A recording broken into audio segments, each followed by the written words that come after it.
Baik, Bismillahirrahmanirrahim. Assalamualaikum warahmatullahi wabarakatuh. Baik teman-teman, sesi ini kita akan membicarakan tentang komunikasi lingkungan. Eh, ini ada yang unik di komunikasi lingkungan ini ya. Dengan demikian, sebenarnya biasanya ini dipisah dengan komunikasi kebencanaan.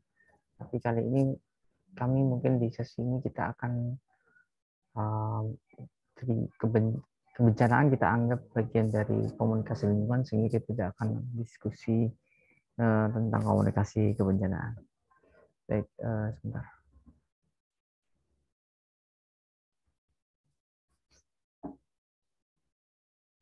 Baik, kira-kira kita akan ngobrolin environmental communication dari perspektif konteksionis. Pertanyaan kira-kira komunikasi lingkungan, apakah itu berarti komunikasi kita dengan lingkungan atau komunikasi manusia yang kita lakukan tentang lingkungan. Dan untuk itu ya kita juga harus memeriksa pertanyaan selanjutnya, yaitu bagaimana sebenarnya hubungan manusia dengan lingkungan. Nah, mari kita tengok cara manusia menceritakan lingkungan atau alam. Dalam hal ini alamnya, lingkungan itu berarti alam, nature. Makna gunung satu. Ya, ini iklan ya, saya ambil dari iklan Jarum Super ya, mungkin. Tapi saya nggak tahu di sesi berapa, maksudnya di episode apa gitu. Yang jelas ini lucu ya. Jadi menaklukkan Gunung Parang. Pertanyaannya adalah apakah gunung memang untuk ditaklukkan manusia? Sehingga harus ada kata-kata menaklukkan Gunung Parang. Gunung Gua ya. Ini saya nggak tahu, ini dapat dari Google saja ya. Saya mohon maaf ke mbaknya yang ada di foto itu, saya harus jadikan gambar. Yang jelas saya tertarik dengan bagaimana gunung menjadi background dalam kemajuan teknologi fotografi. Sebenarnya kan ini selfie atau foto ya, bukan selfie mungkin, tapi foto tapi gunung itu hanya menjadi background dari uh, foto yang kedua. Ya, di foto yang ketiga ini saya ambil dari aksi ya di Gunung Gede Pangrango ya. Tahun 2016, 31 Maret 2017, kegiatan pendakian di Taman Nasional Gunung Gede Pangrango ditutup untuk umum. Jadi gunung itu dianggap sebagai sesuatu yang dilindungi. Jadi yang pertama ditaklukkan, yang kedua adalah ya just background aja dia. Yang penting adalah manusianya. Yang ketiga adalah sesuatu yang harus dilindungi. Jadi beda-beda. Tiga hal tadi adalah peristiwa kemanusiaan yang berbeda. Nah, ketiganya juga mendefinisikan atau memposisikan gunung dengan cara yang beragam. Jadi pertama, gunung sebagai sesuatu yang harus dilakukan manusia. Kedua, gunung sebagai background kegiatan manusia. Ketiga, gunung sebagai sesuatu yang harus dilindungi. Jadi ini beda-beda maknanya. Meski beragam maknanya, ada satu hal yang sama dari ketiganya. Gunung itu didefinisikan atau diposisikan oleh manusia. Bukan yang gunung yang memposisikan dirinya sendiri. Artinya manusia sebagai subjek dan gunung sebagai objek. Nah, ketiganya sama-sama itu. Nah, manusia dalam komunikasi lingkungan, dalam pengertian lingkungan saya bilang tadi ya, maknanya adalah alam. Nah, ketika kita bicara tentang alam, alam adalah selalu alam dalam tanda kutip. Alam tanda kutip ya, artinya alam yang termediasi. Jadi ingat kembali mediasi ya, makna mediasi ya. Perantaraan. Meski alam membuat kita punya makna yang berbeda terhadap alam itu sendiri, tetapi alam itu diam secara politis. Itu menurut Cox ya, tahun 2010 halaman 24. Ini diam secara politis itu ya mereka ya diam. Jadi secara politik diam. Jadi mereka dalam konstelasi relasi kuasa manusia itu mereka diam. Alam itu tergantung pada kesadaran dan pemaknaan manusia. Meski lain dengan pendapat Cox ini, di beberapa bagian dunia alam dipercaya dapat berbicara atau mengirimkan tanda. Misalnya beberapa penjaga gunung Pulau Jawa meyakini bahwa gunung A, B, C dapat berbicara pada dirinya sendiri. Ini yang ditemukan oleh Mas Husain ya, dari beberapa yang studinya tentang kebencanaan dan di Merapi gitu. Masyarakat Merapi percaya bahwa Merapi itu gunung, ya, ada yang berpendapat itu, dan sementara di sana ada dunia mistik gitu, makhluk penjaga gunungnya. Tapi ada yang percaya bahwa Merapi sebagai gunung itu adalah makhluk yang bisa berbicara gitu, yang bisa berkomunikasi. Jadi komunikasinya atau mas dalam tanda kutip ya berbicara itu dengan cara yang lain. Gitu kira-kira. Jadi ini tapi untuk pengenalan kita akan ngomongin bahwa manusia ini uh, dikenali kalau Cox ya itu sebagai penentu komunikasi lingkungan karena hanya dia yang bisa berbicara. Nah, makna alam pada manusia dan public sphere ini kita akan memeriksa hubungan antara alam, human, dan public sphere yang dibentuk oleh human. Makna alam dalam kehidupan manusia dikonstruksi dan dibentuk secara sosial, terutama oleh public sphere, yakni keterpengaruhan manusia yang tercipta ketika individu terlibat dengan yang lain dalam tindakan komunikasi. Jadi ketika kita memperbincangkan alam, ada di media misalnya, lalu terciptalah public sphere. Gitu. Dan yaitu keterpengaruhan manusia yang tercipta ketika individu terlibat dengan yang lain dalam tindakan komunikasi. Dan akhirnya alam itu menjadi topik perhatian yang sama. Nah, komunikasi yang mengaruhi public sphere lah yang membentuk pemahaman manusia terhadap lingkungan. Ini misalnya seperti yang saya bicarakan atau kita bicarakan di komunikasi biro pariwisata dan mungkin di sesi sebelumnya, cara kita memahami Gunung Lawu gitu, misalnya pendaki itu ya gara-gara public sphere gitu. Pendakian itu populer karena ada novel yang difilmkan itu kayak nol apa ya, kayak kilometer nol apa ya, saya kurang hafal ini. Tapi kemudian pendakian gunung jadi populer seperti sekarang, sehingga orang tuh ya inilah beda dengan saya dulu tuh ya Palati hanya segelintir aja, tapi sekarang seakan-akan kelihatan yang terutama yang pada yang cewek ya, gendernya perempuan sekarang, kalau dulu kan nggak, jarang sekali. Oke, kita lanjut ke definisi komunikasi lingkungan dalam Cox dan Depu 2015-14. Dalam dekade awal, studi komunikasi lingkungan berbeda dalam subjek, pendekatan, dan juga konsep komunikasi yang digunakan. Jadi beda-beda, mereka muncul dengan gaya yang beda-beda gitu. Nah, dan kadangkala keragaman itu membentuk komunitas wacana yang berbeda-beda. Itu menurut Kepala Daerah. Misalnya ini komunikasi dan kebencanaan itu akan bicara soal kebencanaan saja, karena fokusnya di sana. Dan mereka membentuk misalnya disaster studies gitu.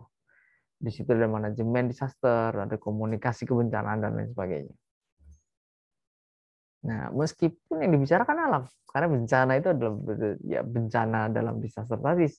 Biasanya ya kebanyakan itu di Indonesia terutama itu adalah bencana alam, dari alam. Gitu. Lalu kemudian ada gengnya komunikasi di hutan misalnya, forest gitu, menekuni forest studies. Ya mereka punya komunitas sendiri gitu. Ke gunung gitu, mountain studies misalnya, atau highland studies.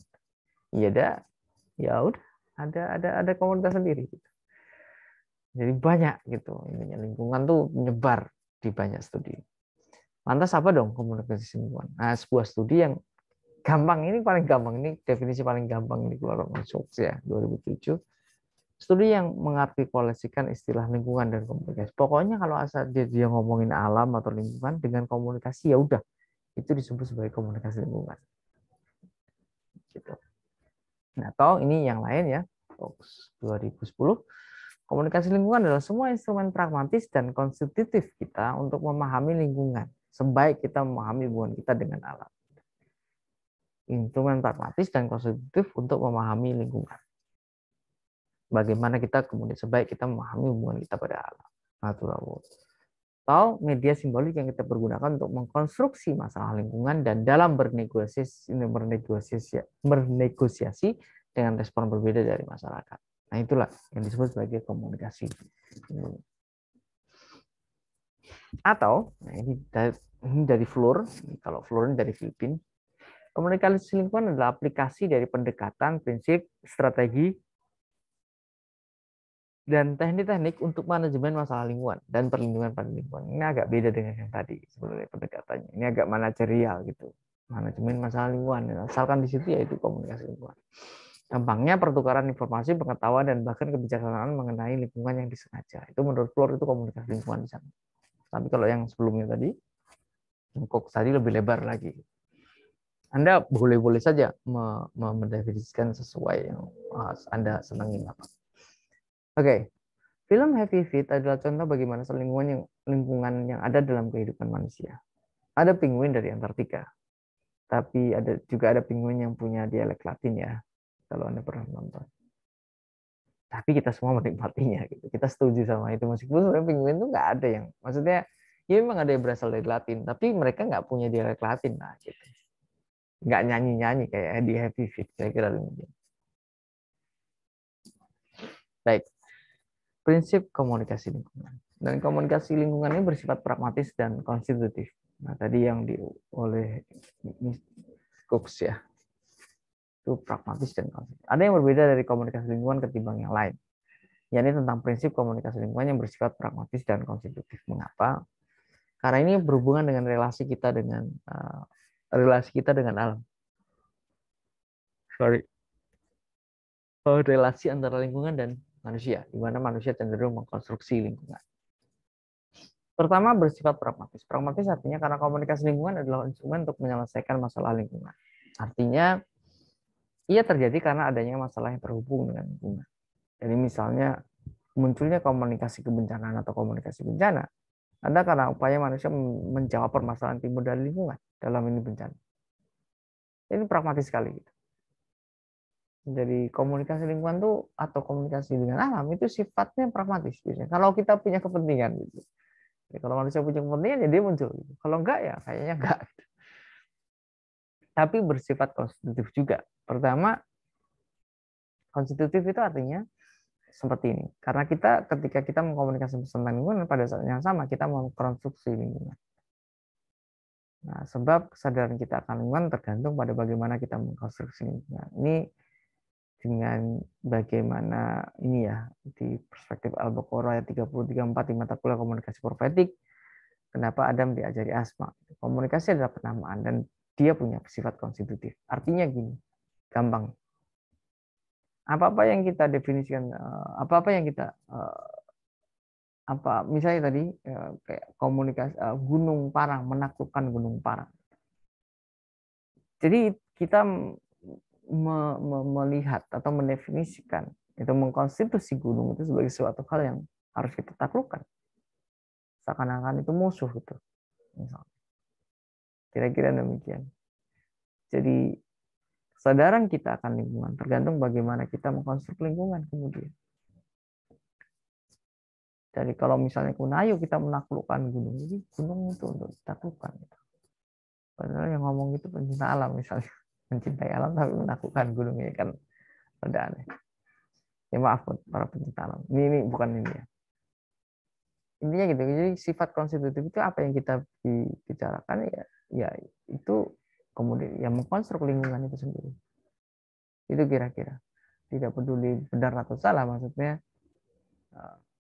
Dia lebih cenderung pada tekanannya adalah pada komunikasi yang kita lakukan itu mengkonstruksi lingkungan. Sama dengan hoax gitu misalnya ya. Hoax itu nggak benar gitu. Tapi ketika dilakukan ya udah dia dianggap sebagai kebenaran gitu. Karena dikomunikasikan. Itu maksudnya sifat konstitutif. Nah, okay. Ya, misalnya gunung dianggap liar dan untuk ditaklukkan adalah konstruksi pemikiran pendaki yang menganggap pencapaian pendaki adalah mencapai atau menaklukkan puncak gunung. Ini berbeda dengan konstruksi aktivis lingkungan yang menganggap gunung sebagai sesuatu yang harus dilindungi.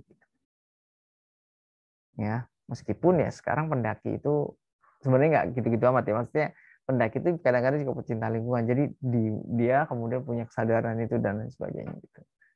Tapi kemudian ada pendaki yang juga untuk berwisata gitu. Kan lain lagi gitu. Konstruksi lingkungannya kan beda lagi. Oke, baik. Kita lanjut ke tujuan komunikasi lingkungan. Hansen dan Cox 2015 halaman 15 menyatakan bahwa komunikasi lingkungan itu tujuannya ya gini. Tujuannya ada banyak, beragam, tapi gampangnya gini. Asumsi dia normatif sebenarnya. Asumsi normatif itu maksudnya ya lebih pada ya ini ya, yang baik-baik, maksudnya yang mengusahakan kebaikan. Ini normatif kan gitu ya. Kebanyakan saja komunikasi lingkungan mempunyai asumsi yang normatif. Pengen menyelamatkan dunia, kira-kira gitu. Dan bahwa komunikasi lingkungan bertujuan pertama meningkatkan pemahaman kita mengenai kebudayaan dan lokasi di mana komunikasi tersebut diproduksi.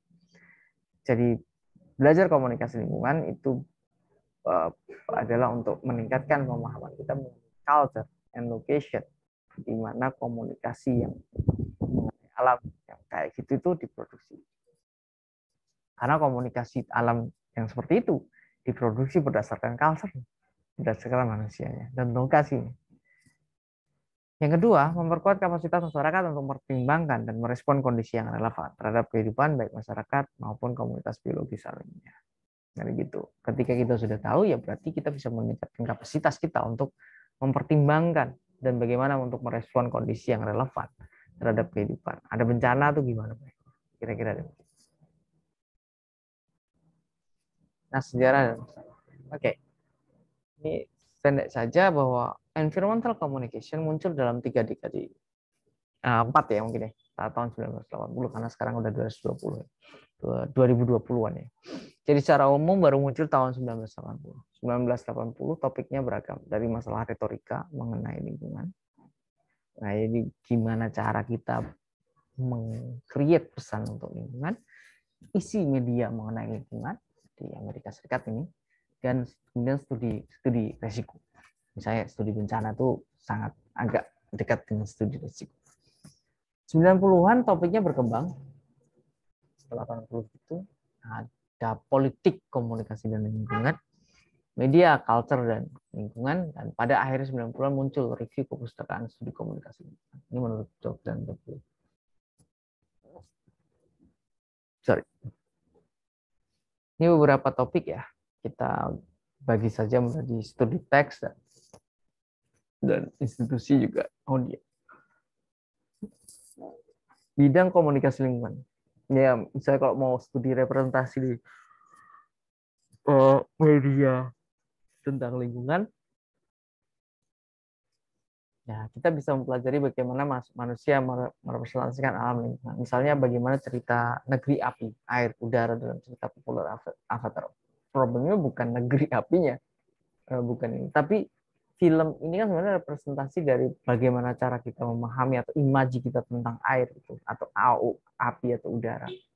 Dan lalu gimana kita kemudian gimana imaji manusia dari abad 20 untuk kemudian imajikan air.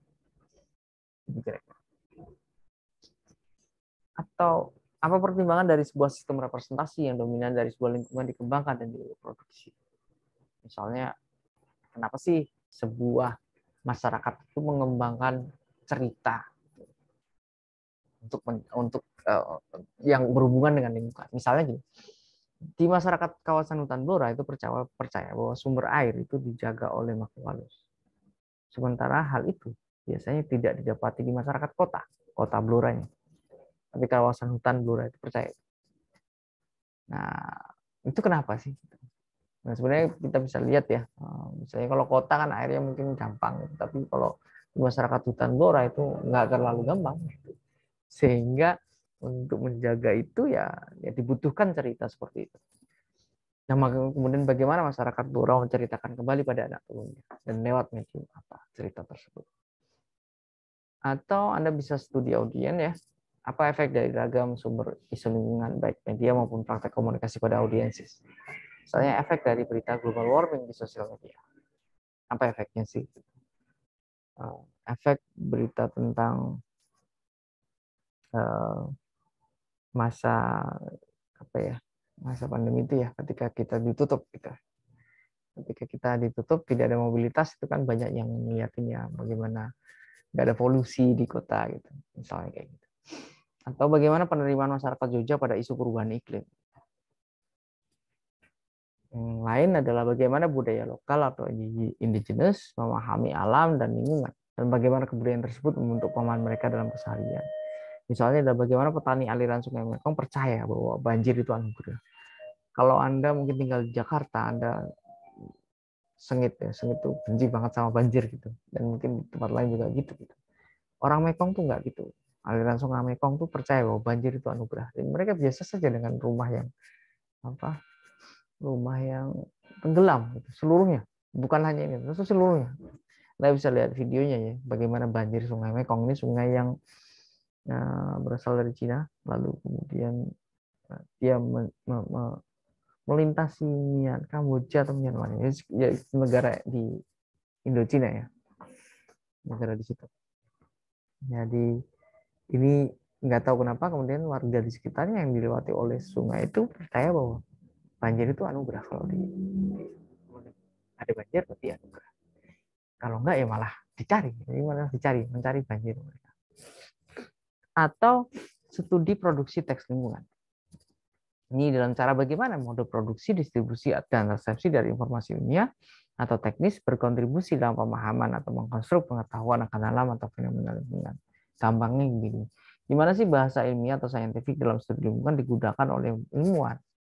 Terus gimana cara mereka menyebarkan dan bagaimana cara itu diterima oleh masyarakat biasa? Karena kesulitan dari kampanye lingkungan itu kan mereka pakai bahasa-bahasa ilmiah. Ya. Nah, itu yang itu gimana kemudian caranya gitu. Soalnya. Oke. Atau bagaimana wacana dan simbol manusia mengkonstruk space and place, dan bagaimana perasaan keruangan itu mempengaruhi pemahaman manusia dalam berrelasi dalam lingkungan tersebut. Misalnya bagaimana orang di Laut Selatan menganggap daerahnya sebagai Laut Selatan. Ini menganggap daerahnya sebagai bagian dari Laut Selatan. Orang di Laut Selatan ya. Dan kemudian menganggap Laut Selatan itu sebagai kerajaan Kanjeng Ratu Laut Selatan. Nah, ini contohnya.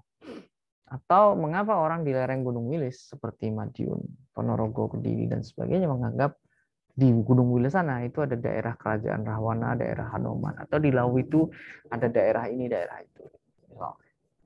Ya itu simbol atau wacana yang dikonstruk oleh manusia.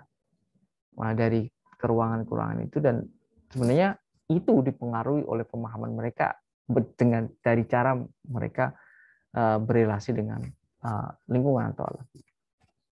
Nah, beberapa isu yang menjadi tren adalah climate change communication, ya, komunikasi perubahan iklim. Nah, gimana perubahan iklim diterima di Indonesia misalnya, gimana media memproduksi berita itu gitu misalnya. Sustainable science, dari ilmu-ilmu yang mendukung dari keberlanjutan gitu, keberlanjutan kehidupan ya. Itu sains seperti itu gimana. Kemudian komunikasi visual atau imaging of nature. Jadi gimana alam itu digambarkan dalam visual manusia. Bisa aja nelitinya dari dulu sampai sekarang misalnya. Dan juga ada isu memproblematisasi, ini terutama yang populer, yaitu adalah memproblematisasi, mempermasalahkan hubungan antara manusia dengan alam. Yang terjadi apakah subjek objek. Gimana cara kemudian manusia itu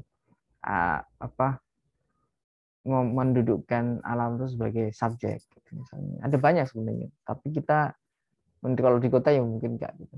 Bahkan di desa juga enggak, karena mereka melihat alam sebagai objek gitu, untuk dieksploitasi. Tapi ada beberapa yang misalnya di tempat-tempat tertentu menganggap alam itu nggak boleh dieksploitasi gitu. Nah, caranya gimana ya, itu yang kemudian diteliti. Kira-kira demikian sesi kita dari komunikasi lingkungan. Silakan dicatat pertanyaan yang akan diajukan, dan saya akhiri. Assalamualaikum warahmatullahi wabarakatuh.